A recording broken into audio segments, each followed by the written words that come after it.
Hi guys, welcome to another episode of the Real Football Talk. As always, I have Adil with me. Lots to talk about. England coming home and bringing the bad weather with it for me. Should Gareth Southgate still be in charge Hello, of hello, England? hello. How Well, they bring in bad weather from a hot country? listen, it's just bad energy being brought back in All right, it. bad energy. That's more like it. That's more like it. You know what I meant. Brazil crashing out. Moroccan Lions carry on. First ever African country to reach the semi-final.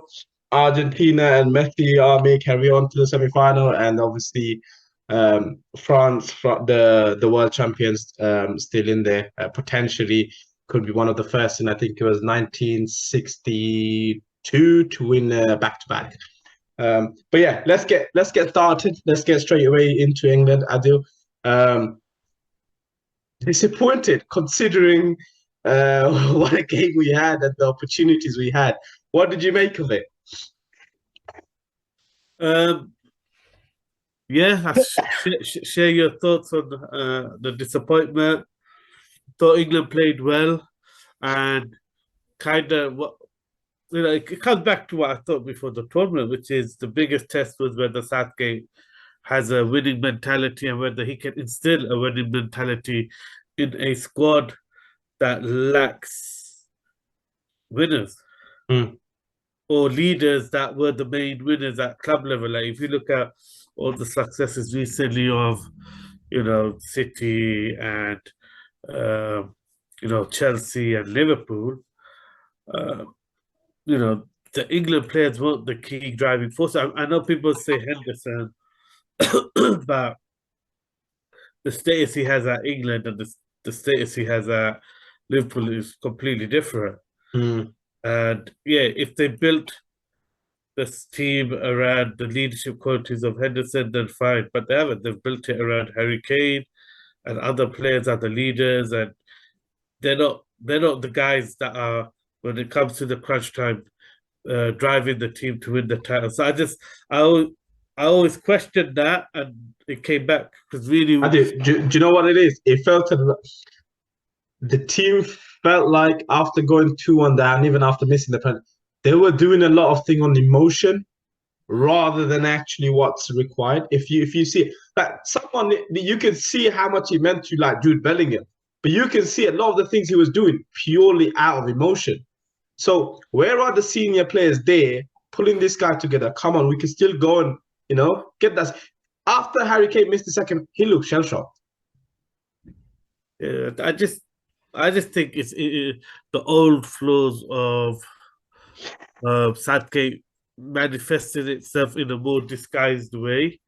I think under pressure he did rotate his squad a bit more in this tournament more than he did in the last tournament. Mm, I think under pressure he gave certain players more of an involvement than he wanted to. But when it came down to the key matches, suddenly uh, he started to stick to his tried and tested, not willing to really change. Again, biggest criticism I had from the Euros came back again. There never seems to be a plan B with Southgate. When things aren't going right, he doesn't have a change of a formation, a change of nothing. It literally just brings like for like. And he brings hard workers on, not Adil, flair players who are going to change the game. Adil, that I'm sorry, but I completely disagree with the fact that he brought on Raheem Sterling Raheem Sterling on because Saka was terrorizing Theo. He was demolishing the guy every single. What did Raheem Sterling do after he's come on? He was playing as a right wing back. Was he born to be a right wing? This is a guy who just had a family situation. Why would you bring him on this special guy? It's not like we haven't got players that could change the game. You can bring on a Madison. You can bring in Jack Grealish. You I can mean, bring on players. You bring on this. I'm sorry. As soon as I saw that, I was like, this guy just completely lost it. again, that's I mean, like a manager who has winning mentality, he the team and winning comes first. With Southgate, I always feel like loyalty comes first with him. loyalty to players comes first. How Sterling even got onto the pitch before Rashford? He hasn't trained all week. He's just had a family situation. You're playing him on the side where he's not even played.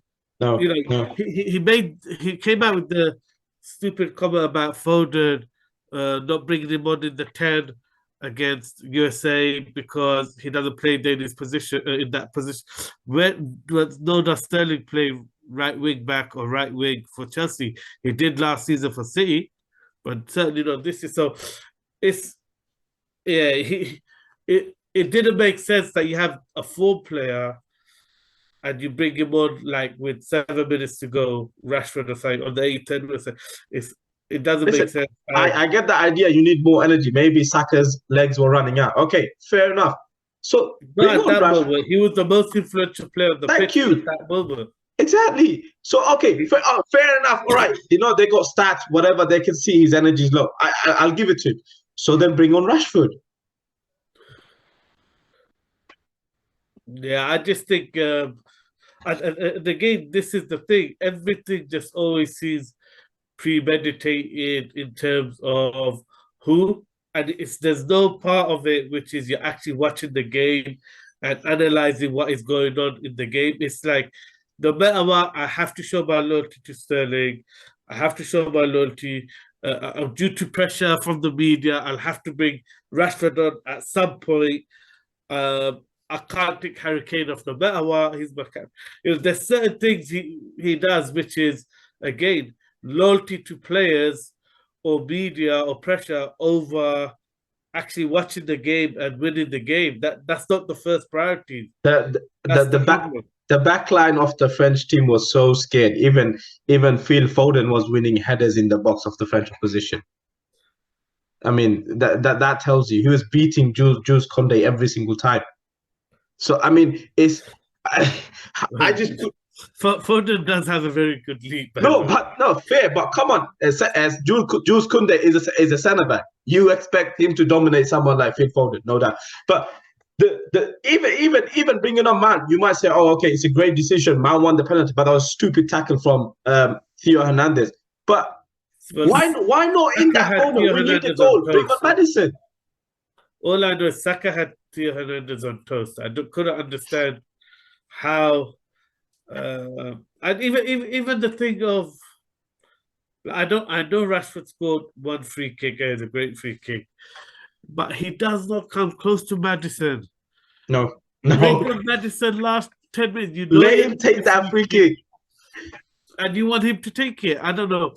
Like I said, Southgate's flaws came back as he is in terms of building the team, where he's taken England. The fact that we're so disappointed, all credit is due to Gareth To him, Southgate. to Southgate, definitely, without a doubt. But is he the guy that can ever win anything? I don't think he can because No, he no. doesn't have a winning mentality. When you don't have a winning mentality, I don't see how you can instill it in your players, Do you know what I think? I especially when think you don't empower the ones who does have a winning yeah. mentality. I think he reached the point where he's taken it to the ceiling where he can take it to, and he's put the country, put the fans back together. He's put it in a really good place for someone to just take it and take it to the next level. I think he's done a brilliant job in terms of that. But in terms of if you were to say go there and challenge for European Championship and go win it, no, because every time we come up against someone who's slightly better than us or definitely inferior to us, we've lost. I think the biggest problem I have is again, I know I keep going on about it, but it would have been good to see Gareth Southgate take a leaf out of the women's team because whether they're winning, losing, drawing, the manager is making those changes. At 60th minute, the game changes, the finishers are coming on, and it just changes the mindset of that team. If they're drawing, they're going on to win. If they're losing, they're going on to equalize and then win. If they're winning, they're extending their lead. It's Mm-hmm. just a different, and I really want It's a him to different see. psyche. It's a Yeah, I different just psyche. I wanted don't think he has Southgate. it. I wanted Southgate to make his changes when they were 1-1 up. Go for it. What did they do? As soon as they equalized, they went back to sitting back. And and and and the thing is, the failure in this match is look, England played with a better team. They played the better football. They created more chances. Uh, they had the more influential players on the pitch. They subdued Mbappe. I Exactly. know people are going to let Mbappe. Mbappe done nothing that whole game. No, no. But I thought he was poor. but the problem here is that when we start going into breaking the game down, when you have all of those things, and like I've already said, it shows that means the team uh, A does backup not plan. have mentality. No, But yeah. the key decisions when you go into the actual analysis of the game, the key decisions that cost him is the ones he's made at the beginning, which was Harry Maguire's Stones. If you look at that second goal, I mean, there's only one guy in the box, Yeah, Giroud. Giroud. Yeah. Why is he even onside? Why are you even level with him that deep in your box from a cross that's coming from that way out?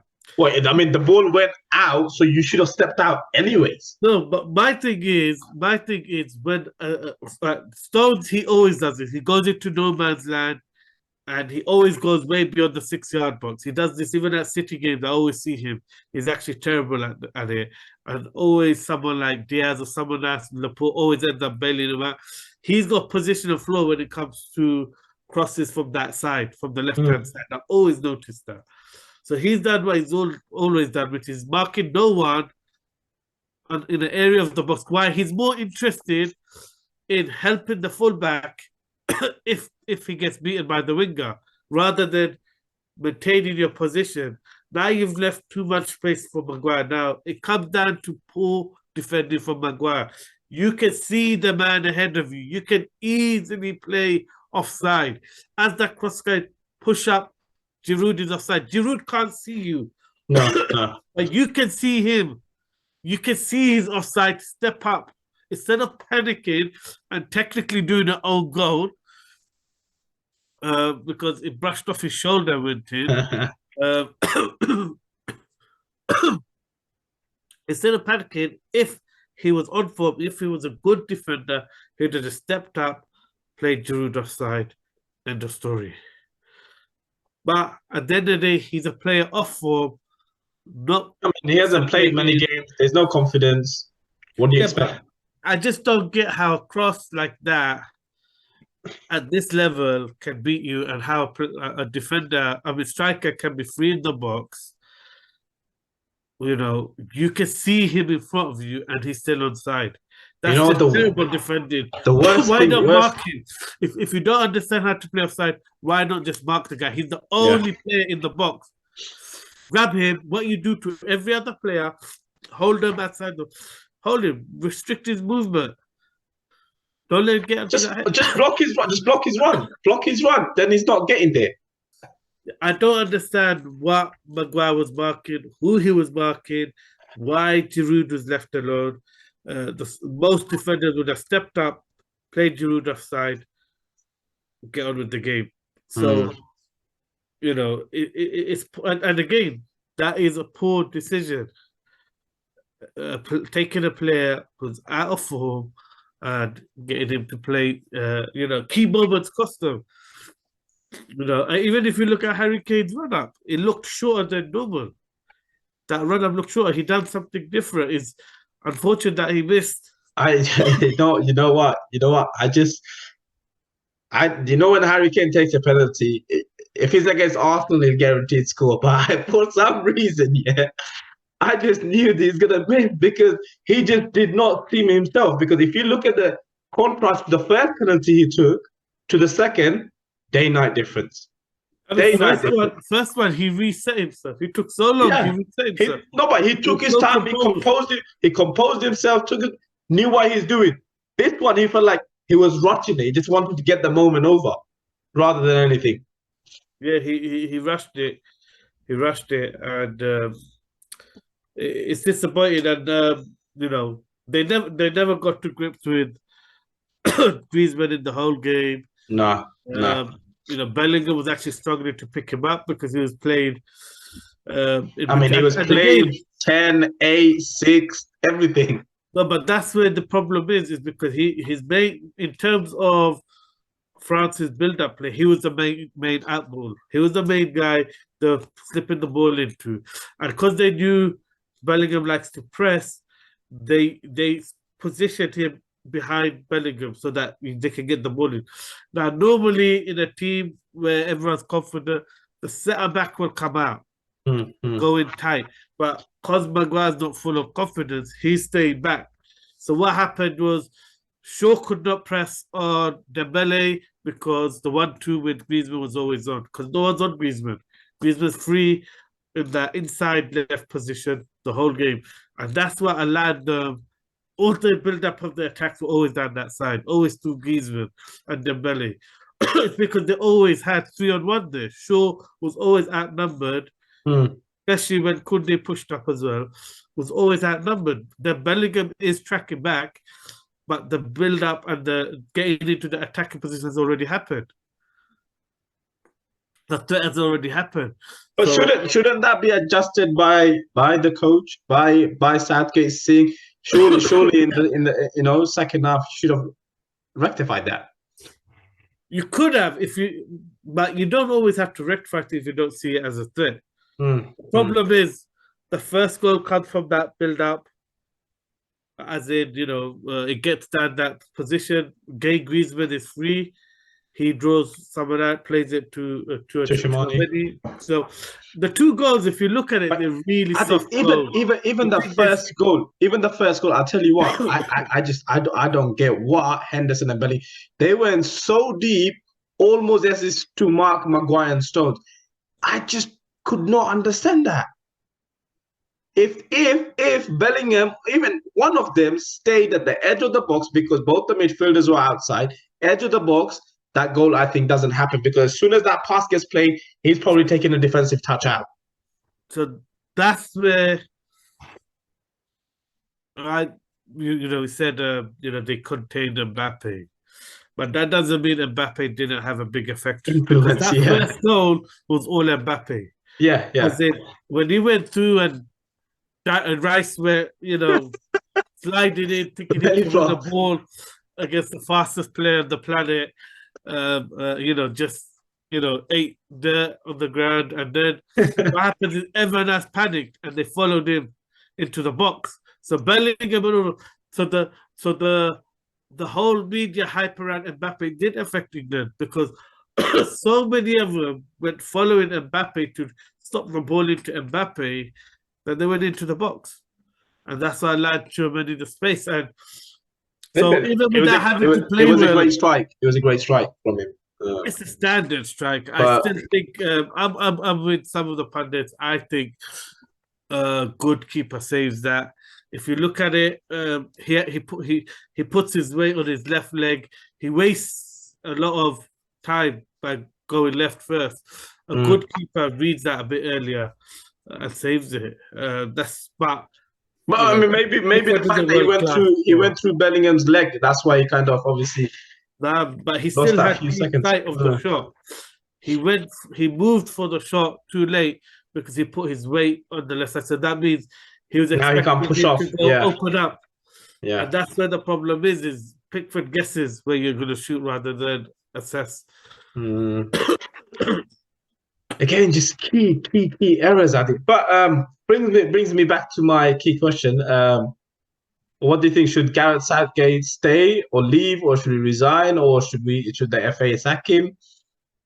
I think it all depends on who you. In terms of the FA stance, it all depends. Is there someone out there? Well, the FA's already given him a contract pre-tournament, so that's always what they do, so that the players give 100%, but it's still got like a clause on it where after a tournament they can decide to walk away. So I don't think. I think that's just to stop the idea of players not giving 100% because the manager's leaving straight after the tournament. So yeah, I'm not really bothered about the 2024 contract. I don't think it really means anything. Okay. Yeah, it's more to do with, is there someone that much better out there with the winning mentality that can take the team forward? Then yes. Otherwise, I wouldn't change it. Tuchel ain't gonna manage England, is he? He can take the manager. He's made it clear that he loves the day-to-day.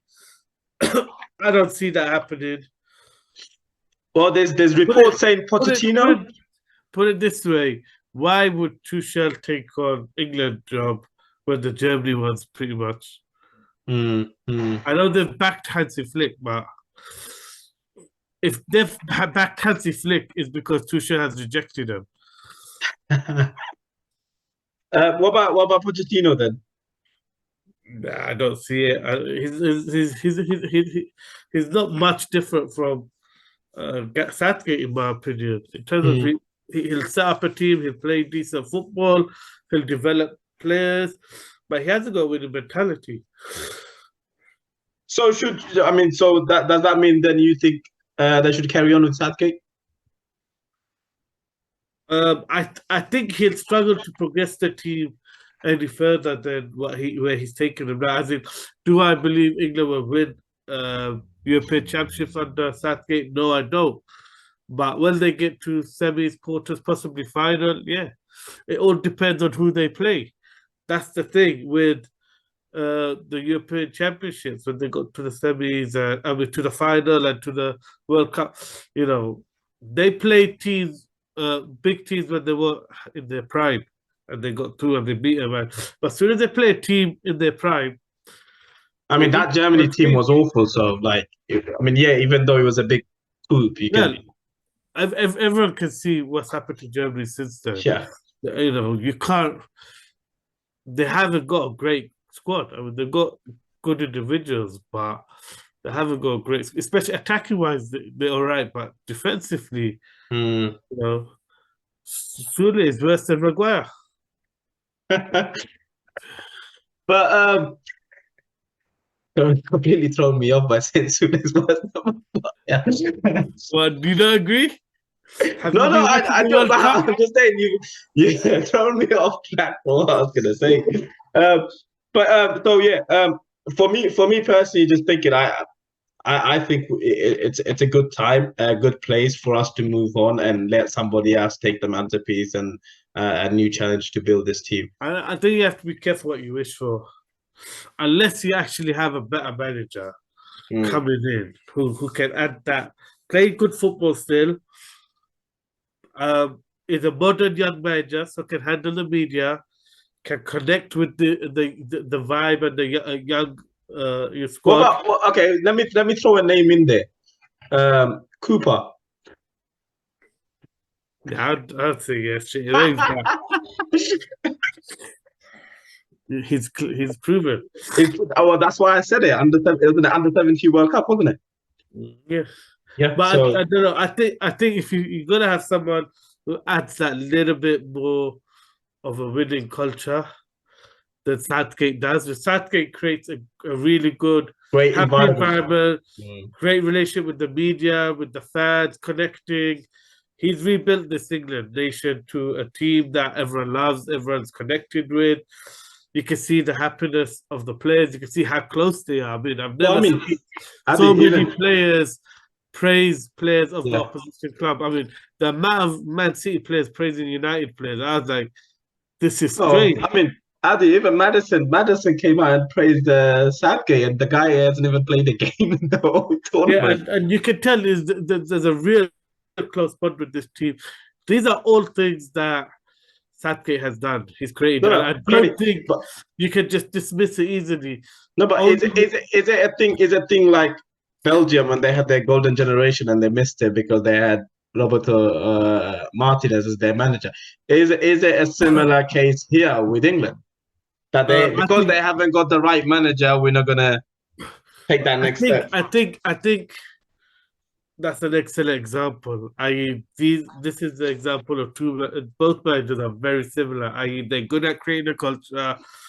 They're good. Only difference is I think Southgate does move on from players a bit more than Martin. I mean, Martin's literally played the Yeah. same 11 for the whole tenure of his, at least with under. But I think a lot of it's down to pressure. I mean, he still found a way to get Henderson back in. But Bellingham became undroppable. So, normally, Kind let's be of honest, forced his hand, isn't it? Forced his hand. if it wasn't for media pressure and the sheer weight of his influence and performances, let's be honest, he would never want to drop Mount or Henderson. At the end, both got a run out, and he changed the system to fit Henderson in, and Mount was the fall guy. But he got forced into that. If you look at, you know, he has got Saka into the team. He has made Saka the first choice. Yeah. So there are certain areas where he evolved, but yeah, I do think that's a real good example, an excellent similarity. They are very similar. Eventually, it would get stale because people will get Because fed up of Kane never let's being dropped. yeah. And it's a big thing. We never spoke about it, but Kane's pressing in that game was a joke. Everyone else was willing to press back Kane. Kane put no pressure, and I'm taking Upamecano had a mistake in him all game. Adi, every time no Kane pressure on posted him. up against him, he was giving away penalties left, right, center. And I Yeah, could 'cause not he's just believe trying to Kane didn't physical. post up. Why didn't Kane carry on posting up on him? Because this guy's going to make mistake. Yeah, Kane just looked fatigued and unfit, and I just think It's down to Southgate then, isn't it, for not rotating and playing Callum Wilson? thing is, Callum Wilson looked so good when he played, and he is very good at posting up. That's his natural game. He will post up, but I don't get it. I don't get how Mount comes on without you bringing on Wilson or another striker on. Play Kane in the 10. Why Mount? Yeah. If you're that desperate for Kane's influence, I don't know. It makes no sense how, like you said, Sterling comes on. Listen. I just could the not most understand influential player. because at that moment, the most influential player on the pitch was Saka. Yeah, And the fact that he put on Sterling, I just could not understand why he was doing. And they were scared of him. Even the French players and the media. This is the other funny thing I do. The French media, the highest rated player they've given is Saka, right? Guess what? The English media and the Daily Mirror rated Saka 6.5. Other English players got higher rating than Saka. I was just like, that just tells you the plain reason why there's so much hate towards Saka was the most Lopala. influential player on the pitch. I find it amusing. Surprised here, But like I said, old flows come back. I don't think Southgate will change, but I wouldn't change him if you don't have something better. No. There ain't an awful lot of Put it this way: if you're going for Lampard or Gerrard to replace Southgate, then no. Sorry, please don't start that conversation. Let's move on before you start anything of that. I read something that the already bookies are making them what the leading candidates. Who? Stevie G. Stevie G and please. I think it's their agents or someone's trying to keep their name relevant. Adiba, please forget about it. Let's move on. I mean, let's talk about Brazil. I mean, shock result. Morocco defied the odds again. First beating Spain, now Portugal. What did you make of that? Sorry, have I lost it? Portugal. No. That sounds sad to think. Yeah. Brazil lost to Croatia. Brazil lost to Croatia. Sorry. Yeah. I'm confused the two. Sorry, Morocco beating Portugal. What did you make of that? Yeah, I just think you can just tell there was internal issues in that Portugal camp. Santo, is very laid back. Doesn't really give too much away. He cut a frustrated figure the whole tournament, and that's the problem, isn't it? That's when the star man becomes bigger than the own country. We've seen the damage he's done at United, and unfortunately, the shadow of Ronaldo got too much for the manager. You can see the players just got fed up, and hence why the pressure was put on to finally drop him and move on from him, because everyone just got utterly fed up with his making it all about himself, and you know, and yeah, you can see the problems in the squad. I mean, again, some strange decisions. How it took them so long to bring Rafael Leao on, and Yeah. you're bringing playmaker after playmaker on. I mean, what did Vitinho do? What did any of these playmakers do that they kept bringing on?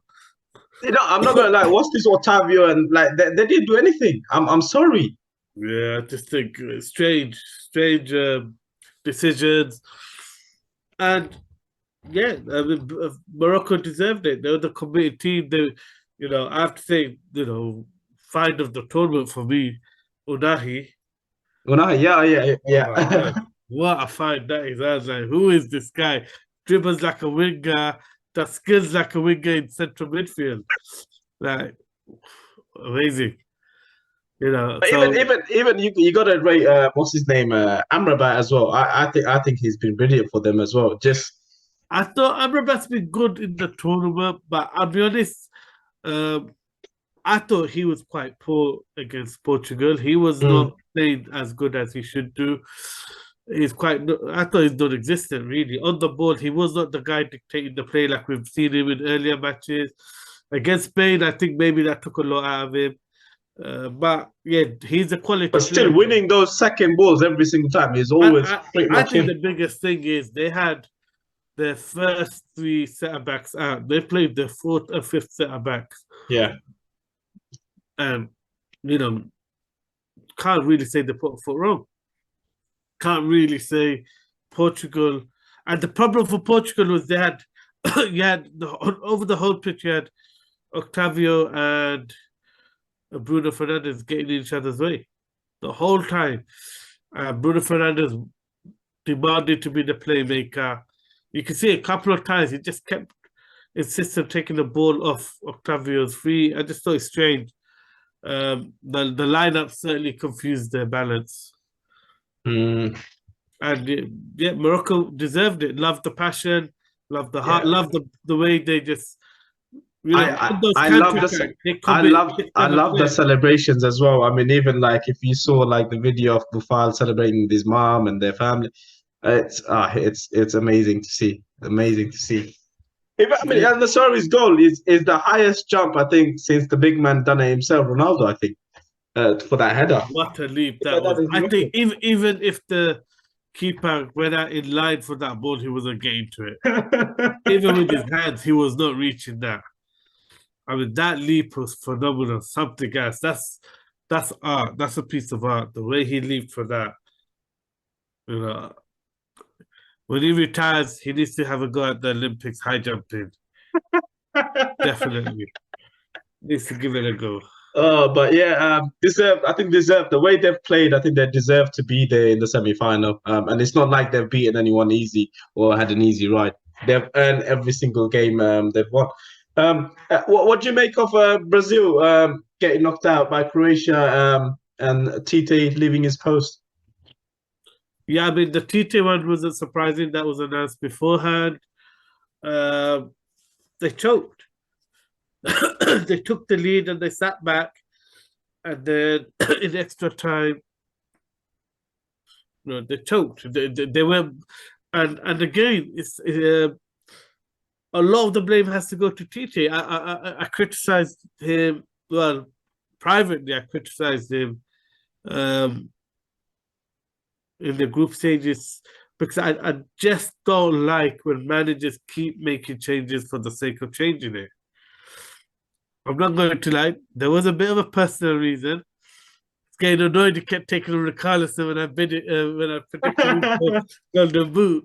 But the thing was, there's such a big difference between Pedro and Rodrigo Ricarlson. or whoever comes on in place. Like, there's zero threat now. Well, Pedro came on for Ricarlson, isn't it? Done nothing. Done nothing though. What did he do? Mm. Absolutely.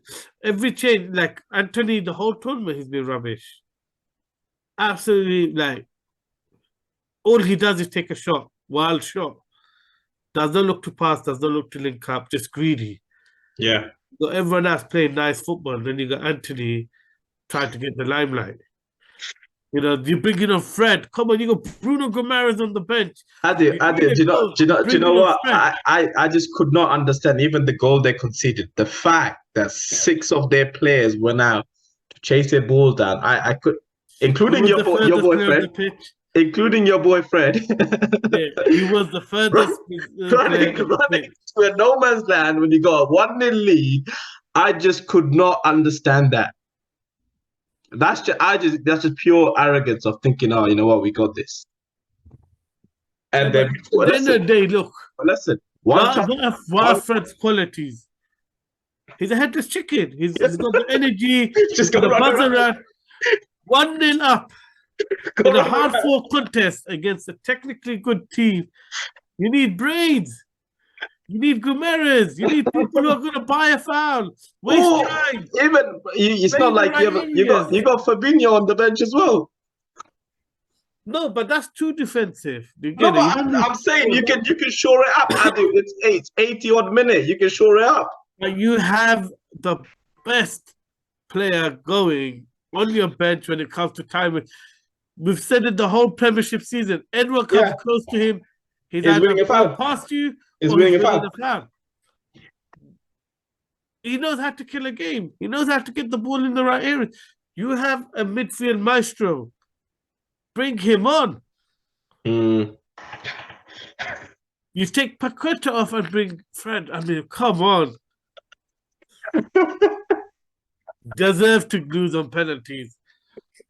That's just You gotta give this Croatian team credit. I mean, like they just find ways to win. No matter what, they find a chance, always get a chance, always finish it, and then find a way to win. it just shows the manager's tactically very good because he always makes changes, and you never really know what whether there's a system change, but they always get a comeback. They always get a Yeah. goal. And they're a team. They perform once they go 1-0 down. It's the worst match when it's 0-0. As soon as they concede, suddenly you see the team kind. In fact, the They're alive. the game, the raw, and you see, wow, they're a bloody good team. A lot of good players. But then you start seeing the influence of Modric and Kovacic coming back alive. Modric, COVID. They all come alive. That's why it's just I don't know. I just think that there's some next level psyche, and they've got that winning mentality. I don't care what people say. They've got it. I don't know if they got winning mentality because they seem to draw, but they can handle pressure situations. They're always under pressure. I love going out. They still find a way. They find a way to get draw. over the line. To get draw well, you say draw. They're in the semi-final. Yeah, but Doesn't matter. They're not going out to win. It goes down as a win. It goes down as a win. You have to win to get to the next round. Yeah, it goes down as progressing to the next round. But It's like I said, they play to go to penalties, and they're good at it. And you know what? What's his name? Livakovic? Again. I mean, that's the thing now, is you have probably the best two penalty saving keepers Against each other. And guess what? Southampton is going to be like a 4-3 or something stupid. Because no, do you know what? I hope it goes to penalties. I hope it goes to penalties. That would be good. Like you want to see Martinez and his antics, yeah? You gotta love Martinez's antics, isn't it? You gotta love. I like it, but I think he goes too far now. Sometimes he goes overboard, but I think it goes to the level of disrespectful. If he's playing for my team, I'm loving it. Nah, I just think it's stupidity. A winning mentality team that will motivate them, that will spur them on, that will make them teach them a lesson. So there's a balance between confidence and cocky, and when you come up against winners and you be cocky with them, they teach you a lesson. So yeah, I think it goes over the top, and yeah, there's no need for it. Since we brought up the topic, Argentina, what do you make of their way beating Netherlands? And pretty much choked at the end.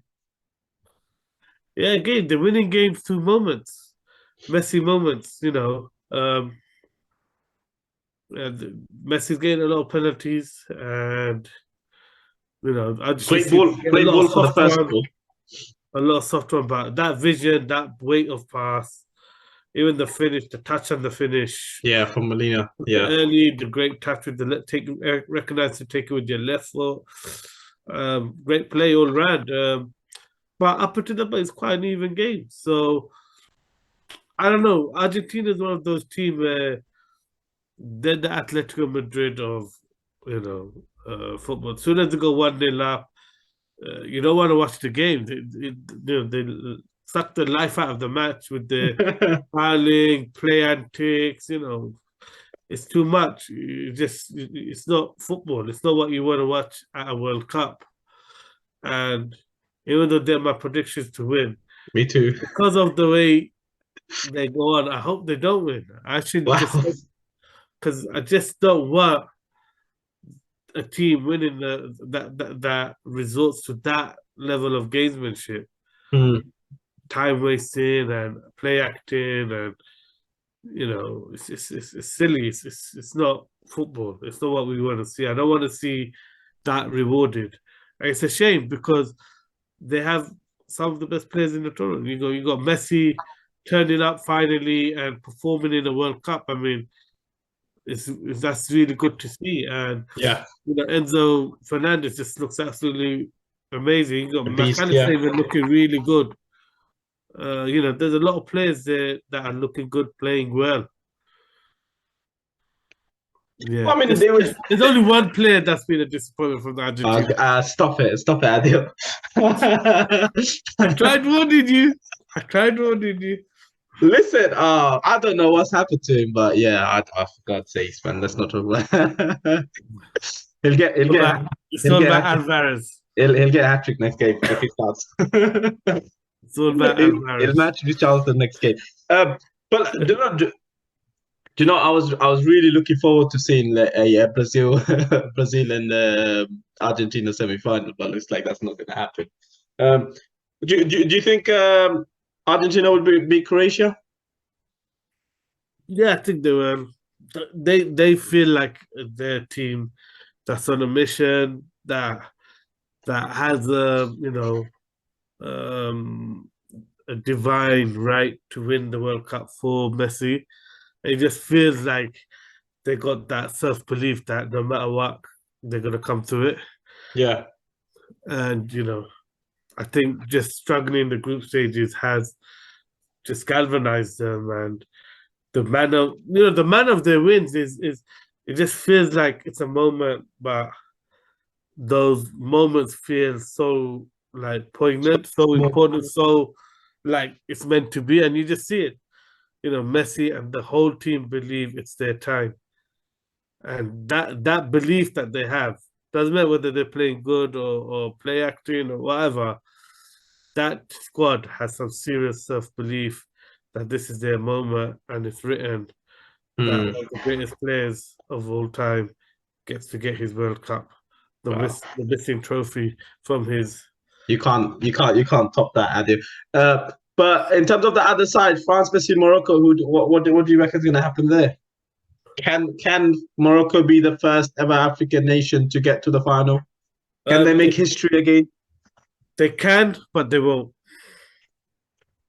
Talk about killing the vibe. But okay, go on. No, it's just a prediction. Yeah, no, no, of course, of I course. just think it's all about matchups, and um, you know, uh, clearly this Morocco team likes to play against teams that attack and allows them to play a bit more on the counter, wants to dominate possession, dominate the game. And in all honesty, France will dominate possession. They're happy to, but what they don't do is they don't do it in a way where they sacrifice their shape. They do it, they dominate possession and they create Mm, chances because they have difference makers. They have flair players. They don't do it by overcommitting players. You'll always see certain players in their positions. And then the other thing is they have they have players with pace to. So even when if they do go out of position, because not everyone is disciplined, they have players who have the pace to Catch get up. back and cut out those type of counter-attacking runs Morocco do. I think I think if it's one of those ones where it just feels like if France score, they'll win comfortably. They might not score more, but they'll win comfortably because I don't think this Morocco team has enough to take the game and chase France. If and the other way is that if Morocco score, it might just anger France and they just might go out and completely pummel them like Wow. Australia did. So I don't know. I see it as a France win. I just don't see like and how they're gonna score. And Nesri and Upamecano, they both can lead. You know, Upamecano is one of the best at headering. Clearing headers. So there's a lot. There's a lot. The only weakness they have, France, really, is Lloris. So and he's performing well certainly against England. So Well, against England, he did. I don't know. I don't know why he decided to turn out that game. Maybe because there was so much media pressure on calling him the weak link. That's why. So we're predicting a France versus Argentina final. Mbappe versus Messi, the master versus the apprentice, or taking the limelight next. well, you could say the new The, Messi, isn't it? The the, new Ballon d'Or, the can new we call star, it the new Messi? the new star footballer. At the The end of new the day, star. The new star. Yeah, the new star. Mbappe is the best player on the planet right now. When you look at club and international form and this tournament, Messi has been majestic in moments, but Mbappe has absolutely terrorized teams and single-handedly just been the star performer. And you see it, you saw it against England. The crowd, as soon as Mbappe got on the ball, it's just. Listen, it was nerve-wracking watching every time he went up against Kyle Walker. Just hit somewhere and just get the ball away from me. Yeah, that's the thing. I think the England players are like that for the first goal. Just someone bring him down or something. Just don't let the ball get to the guy. And that's the effect of one of the best players in the tournament. Yeah. That's what he's done. He's carried that stature and I mean, that laugh. Oh, yeah. Oh wow. Yeah. But I mean, even with that, I mean, it's been a great World Cup so far. Thoroughly enjoyed it. But on that note, for those of you watching, please make sure you like, share, subscribe. Do let us know what you thought. England, should England get rid of Southgate? Who they should get if they were to? Should Southgate reside? Do let us know your thoughts and views and who you think will get to the final. Thank you for watching.